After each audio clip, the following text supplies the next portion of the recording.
Hi family, ಇವತ್ತು ನಾನು ನಿಮ್ಮ ಜೊತೆ ಬೇಬಿ ಫುಡ್ ರೆಸಿಪಿನ ಶೇರ್ ಮಾಡ್ಕೊತಾ ಇದ್ದೀನಿ. ಎಗ್ ರೈಸ್ ಮಾಡೋದು ಹೇಗೆ ಅಂತ. ಇದನ್ನು 9 ಮಂತ್ಸ್ ಪ್ಲಸ್ ಬೇಬಿಸಿಗೆ ಎಲ್ಲರಿಗೂ ಕೊಡ್ಬೋದು.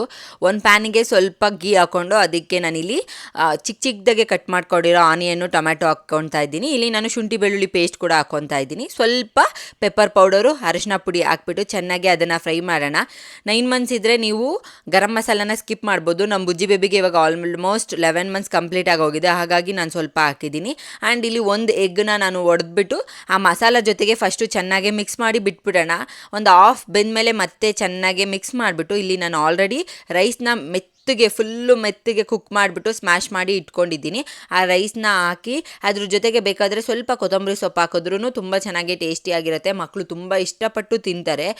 ಎಗ್ನ ಡೈಲಿ ಒಂದೊಂದು ಕೊಟ್ಟರೆ ಒಳ್ಳೆಯದು, ಬಟ್ ಯಾವಾಗಲೂ ಬಾಯ್ಲ್ಡ್ ಎಗ್ ಮಕ್ಕಳು ತಿನ್ನಲ್ಲ. ಸೊ ಹಾಗಾಗಿ ಈ ಥರ ಡಿಫ್ರೆಂಟಾಗಿ ಮಧ್ಯಾಹ್ನ ಇಲ್ಲ ನೈಟು ಡಿನ್ನರ್ಗೆ ಡಿಫ್ರೆಂಟಾಗಿ ಈ ಥರ ಮಾಡಿಕೊಟ್ರೆ ತುಂಬ ಚೆನ್ನಾಗಿ ತಿಂತಾರೆ. ನೀವು ಕೂಡ ಟ್ರೈ ಮಾಡಿ, ತುಂಬ ಚೆನ್ನಾಗಿ ಟೇಸ್ಟಿಯಾಗಿರುತ್ತೆ.